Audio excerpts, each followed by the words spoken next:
Karena kata soleh itu, saleh dalam bahasa kita, itu salah satu maknanya adalah munasib. Soleh itu munasib, sesuai. Jadi makanya kalau ada ungkapan al-islamu solihun likulli zamanin wa makan, itu artinya Islam itu sesuai untuk setiap waktu dan setiap tempat. Jadi ada makna kesesuaian.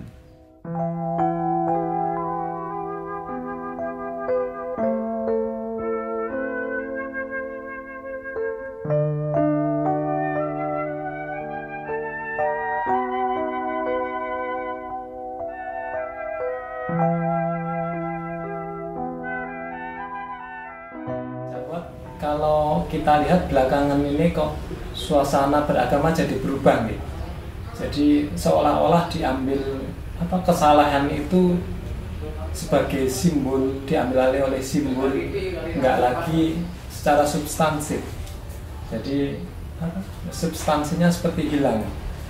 Orang yang saleh itu dinilai dari bagaimana dia berpakaian, bagaimana dia mengucapkan sesuatu, misalnya banyak dengan Masya Allah, Subhanallah, padahal isinya belum tentu begitu.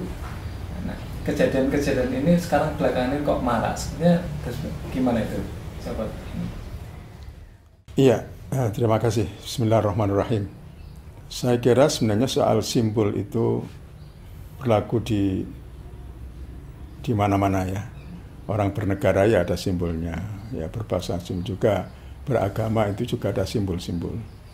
Tapi yang harus kita pahami bahwa di balik simbol itu ada substansi yang mestinya harus diwujudkan terlebih dahulu di dalam diri masing-masing. Ya. Jadi orang berpakaian, katakanlah sekarang ini pakaian yang menyerupai Rasulullah, yang dipakai Rasulullah. Sebenarnya tidak ada masalah kalau itu didasarkan atas suatu kecintaan ya kepada Rasulullah, kemudian apapun yang dilakukan oleh Rasulullah berusaha ditiru ya. Tapi ada hal-hal yang lebih substansial dari soal pakaian ya.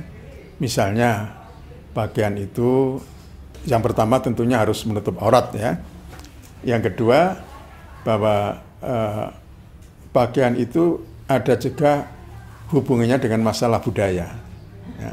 Ada masalah dengan kepantasan, ada hubungannya juga dengan kesesuaian ya.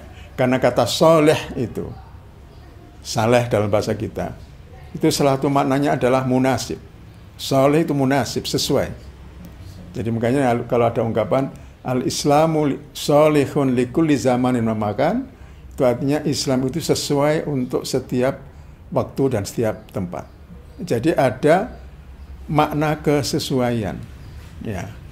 Nah, tentu kesesuaian yang pertama kesesuaian dengan ajaran-ajaran Allah dan Rasulullah. Yang kedua kesesuaian dengan situasi dan kondisi di mana seseorang Muslim itu berada. Ya. Itu yang namanya kontekstual. Ya, jadi harus ada juga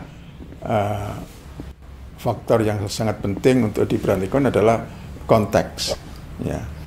Nah, kalau kita memaknai soleh, itu kalau kita kembali kepada ajaran Islam, tentunya seperti saya katakan adalah sesuai dengan apa yang diajarkan oleh Allah dan Rasulullah, baik itu yang menyangkut hal-hal yang sifatnya isi, maupun mungkin juga ada yang bersifat cover, ya, sampul gitu ya. Kedua-duanya juga perlu diperhatikan dan harus ada keseimbangan. Ya, kalau hanya ditunjukkan dengan simbol-simbol, ya, sementara substansinya kosong melompong, tentu itu tidak bisa disebut sebagai soleh. Ya. Jadi orang mengucapkan subhanallah, alhamdulillah, itu sebenarnya kan keterampilan sebenarnya. Ya. Keterampilan yang bisa dilatih. Ya. Tapi apakah keterampilan itu berangkat dari lubuk hati atau itu sekedar keterampilan komunikasi? Ini kan berbeda.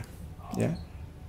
Seorang salesman itu harus ramah, ya, harus selalu memperhatikan konsumen. Ya.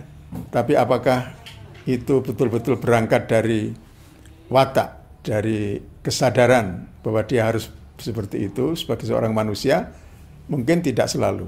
Ya, demikian juga orang ketika dia banyak mengucapkan kalimat-kalimat thayyibah, itu sebenarnya diajarkan oleh agama juga. Ya, tapi sekali lagi jangan hanya merupakan casing saja, tapi harus juga ada isinya, ada substansinya. Nah, ini salah satu sisi kalau dihubungkan dengan soal simbol dan substansi. Ya. Soal kesalehan ini, tadi saya katakan soleh itu artinya sesuai, berarti satu orang dengan orang yang lain bisa berbeda kesalehannya. Atau tuntutan utama pada kesalehan seseorang itu juga disesuaikan dengan misalnya kedudukan dia apa. Ya, dia berada di tengah masyarakat yang bagaimana. Misalnya, kesalehan seorang pemimpin itu berbeda dengan kesalehan seorang dengan umumnya rakyat misalnya. Ya. Kesalehan seorang rektor misalnya kalau saya di perguruan tinggi berbeda dengan kesalehan dari para pegawai dan para dosen. Kesalehan para dosen berbeda dengan kesalehan para pegawai. Kalau seorang dosen yang soleh itu artinya kalau dia mengajar dengan baik. Ya. Kesalehan seorang pegawai kalau dia disiplin, datang pada waktunya, pulang pada waktunya, dan dia kerja tekun. Gitu. Kesalehan seorang satpam penjaga malam berbeda dengan seorang katakanlah yang tidak sudah lagi bekerja. Ya. Maka ketika waktu datang sholat subuh misalnya, kesalehan seorang yang sudah tidak bekerja ya dia pergi ke masjid, sholat berjamaah, tapi seorang satpam yang bertugas menjaga keamanan, kesalehannya kalau dia pada waktu semua orang pergi ke masjid, dia tetap menjaga kompleks, menjaga perumahan, ya, supaya aman. Adapun dia sholatnya bisa menyusul setelah itu, atau bergantian di antara para satpam. Jadi ini contoh, ya, seorang pegawai yang harus kerja dari pagi sampai sore, ya, itu berarti dia harus menjaga diri supaya tidak sampai ngantuk misalnya dalam bekerja. Nah, sehingga misalnya ada kasus, ya ada pegawai yang rajin sholat, bahkan sholat malamnya luar biasa, tapi ketika di kantor dia tidur terus. Nah ini dia tidak saleh, karena kesalehan seorang pegawai dia harus menjalankan tugasnya dengan baik, ya, dengan tekun, dengan sungguh-sungguh pada waktu-waktu yang sudah ditentukan. Adapun kewajiban-kewajiban sholat tentu harus ditunaikan dengan mempertimbangkan apakah itu tidak akan mengganggu tugasnya sebagai seorang pegawai. Ini contoh, ya. Dan yang kedua, sering kita dengar ada saleh sosial, saleh ritual, ya. Sebenarnya kesalehan itu harus merupakan sesuatu yang integratif. Orang yang saleh spiritual mestinya harus saleh sosial. Ya. Kalau ada yang rajin sholat, jamaah ke masjid terus-menerus, sholat malam tidak berhenti, puasa Senin Kemis, tapi ketika dia bersikap kepada masyarakat, bersikap kepada teman, bersikap kepada tetangga, tidak sebagaimana diajarkan oleh Islam, tentu kesalehan spiritualnya itu dipertanyakan. Karena ini harus merupakan suatu yang integratif, harus menyatu. Maka Rasulullah mengatakan tidak beriman seorang di antara kamu yang tidak bisa menghargai tetangganya. Siapa yang beriman kepada Allah dan hari akhir, hendaklah dia menghormati tetangganya, menghormati tamunya, mencintai saudaranya. Jadi ini satu kesatuan, tidak bisa dipisahkan. Ya. Meskipun namanya manusia tidak ada yang sempurna, ya. Tapi setidak-tidaknya kalau kita rajin sholat, kita juga harus menjaga hablum minan nas dengan baik. Ya. Kalau kita bisa hablum minas dengan baik, jangan lupa juga sholatnya, ibadahnya. Meskipun tidak harus sampai ke tingkat yang sedemikian rupa sehingga ya kita akhirnya hanya terpaku pada salah satu sisi dari kesalehan. Ya. Jadi ini barangkali beberapa poin yang bisa saya sampaikan mengenai masalah tadi. Kalau begitu sekarang ini apa mengalami penyempitan makna gitu misalnya? Penyempitan makna dalam pemahaman banyak orang barangkali begitu ya. Kalau makna kesalahan kalau dalam agama kita itu sudah jelas ya. Tapi mungkin karena masalah pendidikan, masalah dakwah yang sedikit sekali berbicara mengenai masalah-masalah perlunya keutuhan ya, hablum minallah hablum minan nas, salah ritual, salah sosial mungkin kurang banyak menjadi materi di dalam pendidikan maupun di dalam pengajian-pengajian khususnya ya. Karena mungkin saja pengajian-pengajian yang kita dengar itu banyak yang berkaitan dengan masalah-masalah ritual, masalah ibadah ya, itu diopo-opo sampai kadang menimbulkan perpecahan satu sama lain. Padahal kalau dai-dai kita bicara soal akhlak, tidak akan ada perbedaan pendapat. Karena akhlak mesti semuanya sama. Ya. Tapi ketika kita bicara soal ibadah, di mana di situ ada banyak ijtihad para ulama ya, yang menghasilkan ilmu fikih, maka di situ ada perbedaan-perbedaan pendapat yang itu pun seharusnya bisa dikelola dengan baik oleh para dai. Ya, perbedaan pendapat itu sesuatu yang alamiah ya. Karena Islam memberikan kebebasan berpikir, memberikan peluang untuk ijtihad.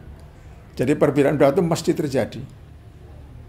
Maka para dai seharusnya ketika bicara tentang sesuatu yang diperselisihkan, dia bisa menjelaskan dari dua sisi secara adil, secara fair ya, tapi kebanyakan kita tidak ya, dia hanya membenarkan apa yang diyakininya sebagai kebenaran ya. Sementara di sana ada orang-orang lain yang meyakini kebenaran yang berbeda dalam hal-hal yang sifatnya cabang dan ranting, furu'.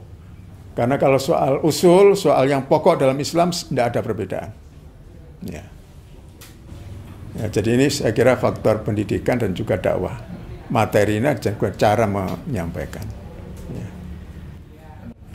Kalau demikian, apa yang bisa dilakukan agar kesempitan pemahaman ini bisa kemudian jadi begini tidak? Misalnya salah satu contoh, lagi jaga ujian misalnya kalau di universitas ini, terus kemudian waktu sholat dia pergi untuk sholat padahal mengorbankan temannya titip jaga ya. Jadi ya saya kira untuk mengatasi masalah itu memang perlu ada perubahan di dalam pola dakwah kita, baik itu menyangkut materi maupun juga di dalam menyangkut masalah cara atau metode penyampaian. Ya. Sebagaimana yang diajarkan oleh Al-Quran ya, orang berdakwah itu harus bil hikmati wal mau'izatil hasanah. Bil hikmah itu caranya, mau'izatul hasanah itu tentu tidak bisa lepas dari isi-isi ajaran Islam yang begitu luas, termasuk Islam yang menghargai perbedaan. Ya. Nah ini yang merupakan pekerjaan rumah yang sangat berat menurut saya. Ya, karena umumnya para dai kita atau mubaligh kita itu sedikit sekali ya, yang mau menjelaskan soal khilafiyah itu dari berbagai sudut pandang. Yang banyak ya hanya dari yang dia yakini sebagai satu kebenaran. Ya. Yang kedua saya kira perlu kita juga memberikan wawasan kepada para jamaah umat Islam bahwa di dalam beragama itu ada yang namanya katakanlah syariat, ada yang namanya hakikat. Ya. Kedua-duanya penting, tapi jangan diabaikan salah satunya. Ya. Jadi ada yang sifatnya isi, ada yang sifatnya kulit. Ya. Sholat itu bisa isi, bisa kulit. Ada isi dan ada kulitnya. Nah sekarang ini yang banyak kita lakukan adalah yang kulit. Isinya kurang sekali kita tanamkan kepada umat ini. Ya. Apa sih yang dia lakukan ketika dia, contohnya saja misalnya dia ketika sedang duduk tasyahud. Coba kalau dihayati itu, doa-doanya luar biasa. Di situ mencerminkan pertama kita memberi salam kepada Allah, at-tahiyatulillah, kemudian memberi salam kepada sesama manusia, kepada Rasulullah, assalamualaikum ayyuhan nabi. Kemudian kita menjalin, memberikan salam kepada semua orang. Assalamu alaina wa ala ibadillahis sholihin. Pernahkah kita mendengarkan penjelasan yang mendalam mengenai masalah itu? Kan jarang. Yang paling banyak ya itu cara duduknya bagaimana, jarinya pada waktu tahiyat bagaimana. Nah itu yang menjadi perbincangan yang tidak habis-habis. Ya. Padahal itu adalah masalah yang sifatnya tadi saya katakan itu furo, ya itu ranting-ranting saja. Tapi yang substansial kan ya